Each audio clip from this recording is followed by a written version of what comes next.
தமிழ்நாட்டில் உள்ளாட்சி தேர்தல் களம் சூடு பிடித்துள்ளது. இந்த தேர்தலில் மிகவும் இளவயது வேட்பாளர்கள் களம் இறங்கியிருக்கின்றனர். அவர்களில் ஒருவரான ஐஸ்வர்யா குறித்த சிறப்பு செய்தி தொகுப்பை இப்போது பார்க்கலாம். சென்னை துறைமுகம் சட்டமன்ற தொகுதிக்குட்பட்ட காந்திநகர் பகுதியைச் சேர்ந்தவர் ஐஸ்வர்யா. செவிலியர் பட்டப்படிப்பை முடித்த கையோடு மாமன்ற உறுப்பினர் பதவிக்கு 59வது வார்டில் போட்டியிடுகிறார் 21 வயதை நிரம்பிய ஐஸ்வர்யா. இவருக்கு புத்தகங்கள் படிப்பது பிடித்தமான பொழுதுபோக்கு.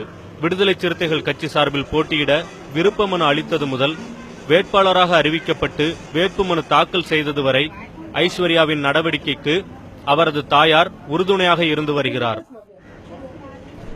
என் பொண்ணு இதுமாரி தேர்தலில் கவுன்சிலராக நிற்கணும்னு ரொம்ப நாள் ஆசைப்பட்டுன்னு இருக்கா. அதனால் அவள் நிற்கிறது எனக்கு ரொம்ப சந்தோஷமாக இருக்குது. என் பொண்ணு நிற்கிற மாதிரி இதேமாரி மற்ற பசங்களும் நல்லா படித்த பசங்களும் இதேமாரி நின்று மக்களுங்களுக்கு உதவி பண்ணணும். உள்ளாட்சி தேர்தலில் ஐஸ்வர்யாவை முன்னின்று வழிநடத்தி செல்வது அவரது தந்தை சீனிவாசன். ஆட்டோ ஓட்டுநரான அவர் 20 வருடங்களுக்கும் மேலாக அரசியல் பணிகளில் ஈடுபட்டு வருகிறார். 59வது வார்டு மகளிருக்காக ஒதுக்கப்பட்டவுடன் தன் மகளிடம் விருப்பம் கேட்ட சீனிவாசன் கட்சி தலைமையின் ஒப்புதலை பெற்று தன் மகளை உள்ளாட்சி தேர்தலில் களமிறக்கியுள்ளார். என் பொண்ணு பிஎஸ்சி நர்சிங் படிச்சிருக்கிறா. என் பையன் ஒருத்தன் பிஏ எக்கனாமிக்ஸ் படிச்சிருக்கிறான். ஒருத்தன் +2 படிக்கிறான். புதுசாக இளைஞர்கள் அரசியல் களத்துக்கு வர வேண்டும். என் பிள்ளைங்கள மாதிரி எல்லாமே அரசியல் களங்களில் இருக்க வேண்டும். ஊழலற்ற அரசை இந்த நாட்டில் நடத்த வேண்டும். ஊழல் இல்லாத மாநகராட்சியும் நகராட்சியும் உருவாக்க வேண்டும் என்ற ஒரே நோக்கத்தோடு என் பிள்ளைங்களை இந்த அரசியல் களத்துக்கு கொண்டு வந்திருக்கிறேன்.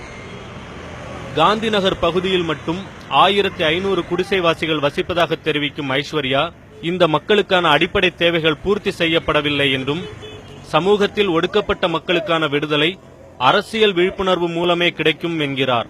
வெற்றி தோல்வி ஒரு பொருட்டல்ல என்று கூறும் இவர் தொடர்ந்து மக்கள் பணியில் ஈடுபடுவதே தன் விருப்பம் என்றும் கூறியுள்ளார். இந்த பகுதியில் மொத்தம் 1500 குடிசைகள் இருக்குங்க. அவங்களுக்கு இப்ப அடிப்படை உரிமைகள் எதுவும் பூர்த்தி செய்யப்படவில்லை. ஒடுக்கப்பட்ட மக்களுக்கு அரசியல் விழிப்புணர்வு கொண்டு வருவது மூலமா அவங்களுக்கு ஒரு தீர்வு கிடைக்கும். அவங்களுடைய அடிப்படை உரிமைகள்லாம் பூர்த்தி செய்யப்படும். வெற்றி தோல்வி என்பது எனக்கு ஒரு பொருட்டல்ல. என்ன மாதிரி இளைஞர்கள் அரசியல்ல ஈடுபடணும். அதுக்காக நான் அவங்களுக்கு ஒரு முன்னோடியா இருக்கிறதுக்காக தான் இப்ப இன்னைக்கு மனு தாக்கல் பண்ணிட்டு வந்திருக்கேன். அரசியல் ஒரு சாக்கடை என இளைஞர்கள் ஒதுங்கி வரும் நிலையில் தைரியமாக களமிறங்கி இருக்கும் இளவயது வேட்பாளரான ஐஸ்வர்யாவுக்கு அவரது கட்சியினரும் அப்பகுதி மக்களும் ஆதரவு தெரிவித்துள்ளனர். ஒளிப்பதிவாளர் சரத்குமாருடன் அன்சர் அலி, நியூஸ் 7 தமிழ், சென்னை.